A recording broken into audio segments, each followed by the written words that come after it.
सबसे बड़ी खबर, सबसे बड़ी बिग ब्रेकिंग न्यूज निकल कर आ चुकी है। भारतीय अंतरिक्ष एजेंसी इसरो की तरफ से धरती की तरफ बढ़ रही महाप्रलय को लेकर के इस वक्त की सबसे बड़ी खबर सामने आ चुकी है। इस खबर ने एक बार फिर से इसरो सहित अमेरिकी अंतरिक्ष एजेंसी नासा और दुनिया भर की अंतरिक्ष वैज्ञानिकों के ऊपर बड़ा सवालिया निशान खड़ा कर दिया है। तो वहीं धरती की तरफ आ रही इस महाप्रलय ने दुनिया भर के वैज्ञानिकों को चिंता में डाल दिया है। घटना ही कुछ ऐसी सामने आ चुकी है, तस्वीरें कुछ ऐसी सामने आ चुकी हैं, सैटेलाइट्स की मदद से कुछ ऐसे आंकड़े मिल चुके हैं जिसकी वजह से पूरी दुनिया हैरत में पड़ चुकी है। इसको लेकर के भारतीय अंतरिक्ष एजेंसी इसरो ने तत्काल रूप से दुनिया भर के कई वैज्ञानिकों की टीम को बुलाया है। इस पर लगातार गहन अध्ययन भी चल रहा है। तो वहीं कई सैटेलाइट्स के डाटा को इकट्ठा करके इस पर एनालिसिस भी शुरू की जा चुकी है। आखिर इस सब एनालिसिस के पीछे की वजह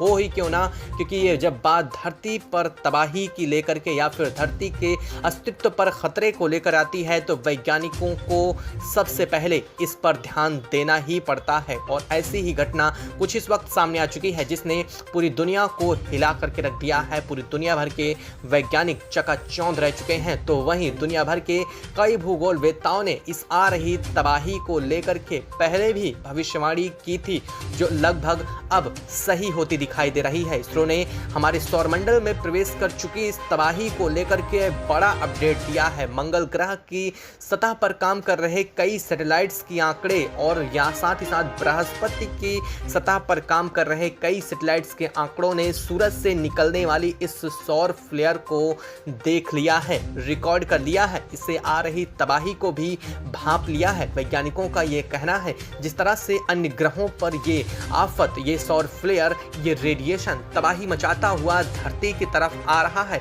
अगर रफ्तार और इसकी तीव्रता यही रही तो ये धरती पर अब तक का सबसे घातक और इस सदी का सबसे घातक हमला होगा। यानी कि धरती पर सबसे ज़्यादा प्रभावित होंगे धरती पर रहने वाले लोग इससे। आज तक की इस खबर के साथ ही इसरो ने कई डाटा को पब्लिकली साझा भी किया है, कुछ फुटेज भी जारी किए गए हैं, सैटेलाइट से मिले कुछ आंकड़े भी दिखाए जा रहे हैं जिनको देखने के बाद आप भी चकाचौंध रह जाएंगे कि किस तरह से अन्य ग्रहों पर ये तबाही मचा रही हैं सौर फ्लेयर। और इसके साथ ही धरती पर इसके क्या प्रभाव पड़ने वाले हैं, भारत का कौन सा हिस्सा सबसे ज़्यादा प्रभावित होने वाला है, भारत के किन राज्यों में इसका असर सबसे ज़्यादा देखने को मिलने वाला है, इस बात की भी एनालिसिस की जा चुकी है। और अब उन राज्यों के नाम भी सामने आने शुरू हो चुके हैं और इसरो ने इन राज्यों को अगले 2 दिनों के बाद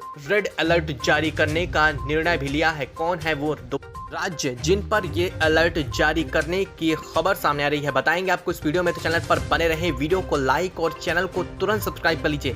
साथ ही अपनी जगह को कमेंट बॉक्स में कमेंट करना बिल्कुल भी मत भूलिएगा ताकि सीढ़ी पल पल की खबर अपडेट आप तक सबसे पहले पहुंच सके, या फिर कोई भी अलर्ट जारी किया जाता है तो उसकी जानकारी आपको सबसे पहले पहुंच सके। दोस्तों, लगातार धरती की तरफ बढ़ रही इस आफत को इसरो सहित अमेरिकी अंतरिक्ष एजेंसी नासा और दुनिया भर की तमाम अंतरिक्ष एजेंसियों के लिए बड़ी चिंता का विषय बताया गया है। हालांकि इसरो ने सबसे पहले ही इस पर जानकारी दे दी थी और इस पर काम करना भी इसरो ने अपने सैटेलाइट्स की मदद से शुरू कर दिया था। इस तबाही को लेकर के इसके क्या अंश धरती तक पहुंच सकते हैं, इस बात की भी इसरो लगातार कई दिनों से एनालिसिस पहले से ही कर रहा था।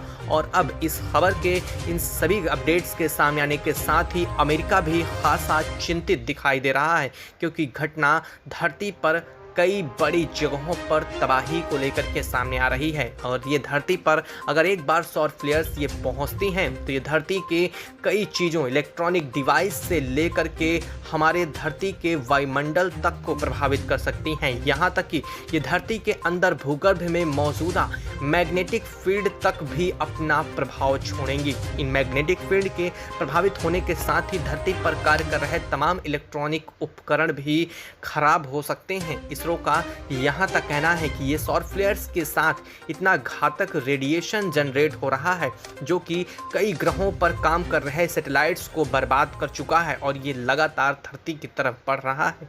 जैसे ही ये धरती के वायुमंडल के करीब पहुंचता है, ये धरती की सतह पर काम कर रहे कई सैटेलाइट्स को खराब कर सकता है, कई सैटेलाइट्स को नेस्तनाबूद कर सकता है, कई कम्युनिकेशन सिस्टम को तबाह कर सकता है। दुनिया भर के कई ऐसे देश जो अपने सैटेलाइट्स की मदद से कम्युनिकेशन सिस्टम को सुचारू रूप से चलाते हैं, उनमें भारत भी शामिल है और ये सारा कुछ इसी पर आधारित है। और अगर ऐसा होता है तो कम्युनिकेशन सिस्टम खराब हो सकते हैं और इसी वजह से वैज्ञानिक खासा चिंता में हैं। हालांकि इसका असर सिर्फ इसी पर नहीं बल्कि इसका असर धरती पर चल रहे पावर ग्रिड सिस्टम जिनसे विद्युत की सप्लाई होती है, बिजली की सप्लाई होती है, इन पावर ग्रिड्स के भी फेल होने जैसी घटनाएं सामने आ सकती हैं और कई जगहों पर आगजनी जैसी घटनाएं भी देखी जा सकती हैं। साथ ही यह भी बताया जा रहा है कि धरती के तापमान में अचानक से वृद्धि हो सकती है जिसकी वजह से धरती के ध्रुवों पर मौजूदा ग्लेशियर भी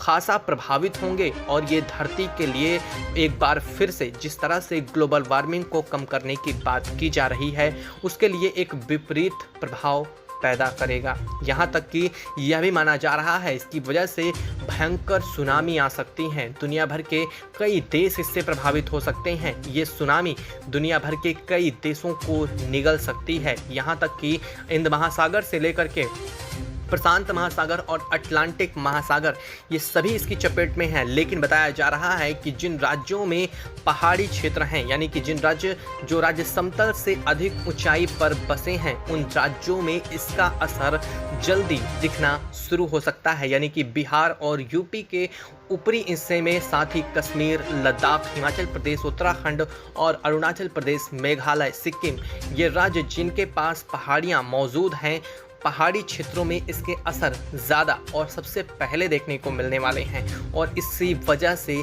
इन राज्यों को अलर्ट जारी किया जा सकता है अगले कुछ एक दिनों में। हालांकि बता दें कि इससे सबसे ज़्यादा तबाही का समय बताया जा रहा है 29 जून को ये धरती से टकरा सकते हैं और जैसे ही ये धरती से टकराएंगे धरती के ध्रुवीय क्षेत्रों में एक अलग तरह की लाइट पैदा होगी जो कि नीले रंग की हो सकती है जिससे ही इसके आंकड़े को और भी ज़्यादा पुख्ता किया जा सकता है।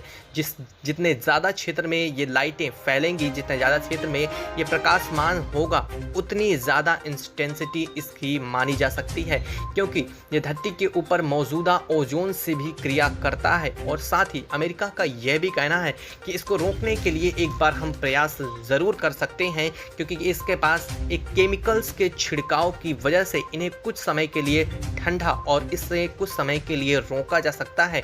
लेकिन अगर इनकी तीव्रता ज़्यादा होती है तो इन्हें रोकना भी असंभव हो जाएगा जिसके बाद की और भी ज़्यादा धरती पर तबाही मचाएंगी। इसको लेकर के दुनिया भर के वैज्ञानिकों के बीच सहमति अभी तक नहीं बनी है। इसको लेकर के क्या खबर आती है बताएंगे आपको इस वीडियो में। चैनल पर बने रहें, वीडियो को लाइक और चैनल को तुरंत सब्सक्राइब कर लीजिए ताकि छोटी पल पल की खबर अपडेट आपको यहाँ पर मिलती रहे। साथ ही कमेंट बॉक्स में अपनी जगह को कमेंट करना बिल्कुल भी मत भूलिएगा।